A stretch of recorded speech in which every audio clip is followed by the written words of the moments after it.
Hello, everyone. Greg Michlig here, President and CEO at CUInsight.com. And on this episode of Three Questions, it's a pleasure to welcome Nick Brown, President of SalesCU. Nick, thanks for being here. Thanks for having me. I'm sure everyone is really eager to hear your valuable insights, so let's get to those three questions. Credit unions were founded on the idea of people helping people, not selling to people. So, why is it so important now for credit unions to start thinking and operating more like sales organizations? What's changed in the industry that makes selling such an essential skill today? Yeah, that's a great question. So, credit unions have been in existence now for many, many decades, right? And maybe 30, 40 years ago, most credit unions operated within a small community. They had a seg group that they worked with very tightly, a business. Maybe they even had a location. We joke about the broom closet that was repurposed, right, many years ago. Some credit unions still have those, which is awesome. I think it's a beautiful thing. But a lot has changed in the industry. A lot has changes in the economy. Population has grown. The economy that we operate in now is much larger than it was many years ago. And so the older model doesn't really work, where we were able to establish loyalty within our membership base because we were the most convenient option for our member. Um, and quite honestly, a lot of our members, even many decades ago, were not using us as their primary financial institution. They had financial accounts at many different institutions. But today we work in a very commoditized industry and also a very competitive industry. And so we need to be able to, as a credit union, reach our members at a deeper level.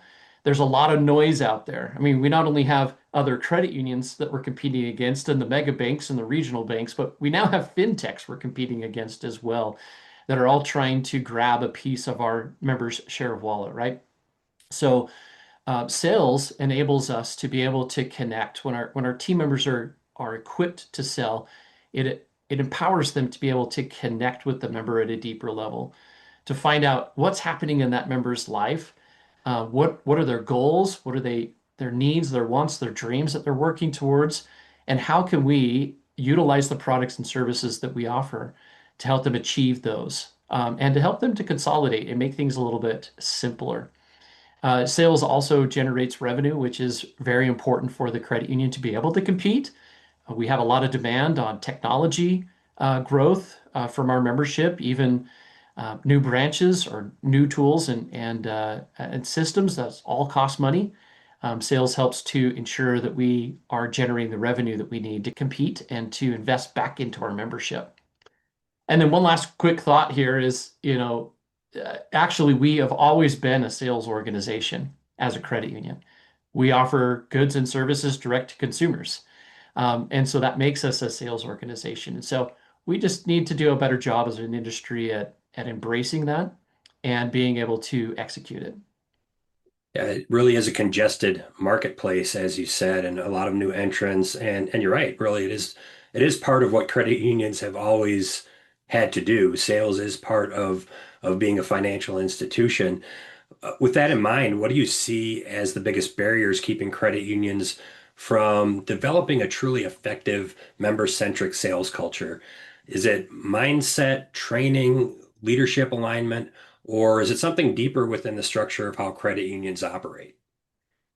Yeah, credit unions have operated what we call a responsive, or maybe even sometimes we call it order taker, but I think that's carries a negative connotative meaning there, but more responsive type of member service approach for a very long time.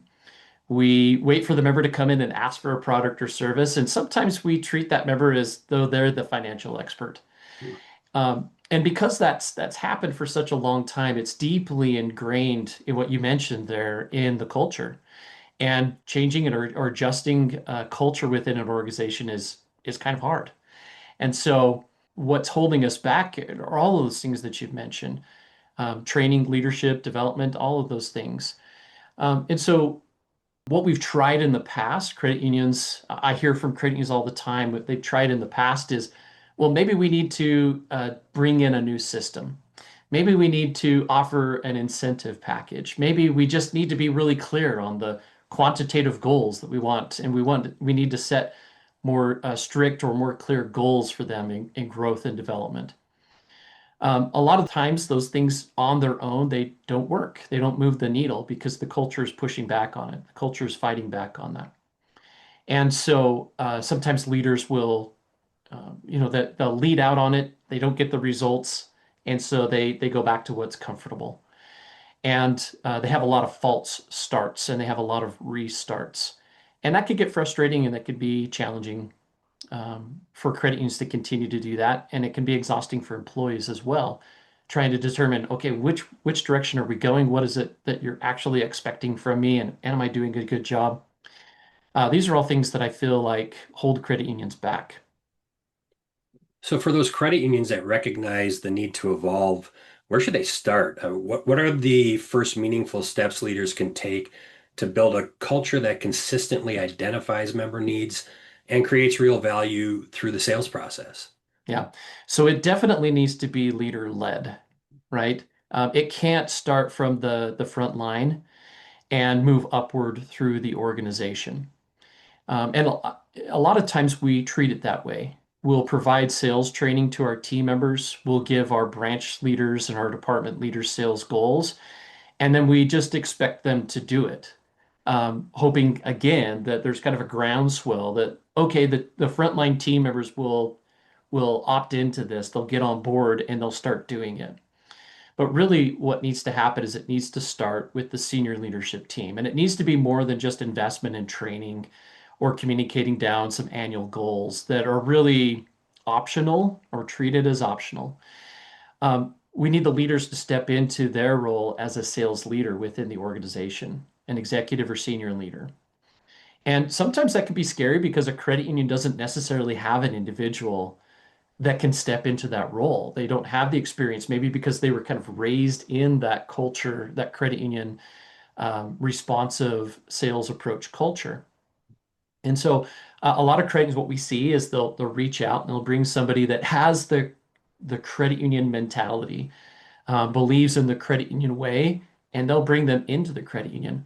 Or maybe they'll identify somebody on the senior leadership team that has some of those skill sets, and they'll provide to them some additional training and opportunity to get out and network and learn a little bit more what it takes in order to lead a sales organization.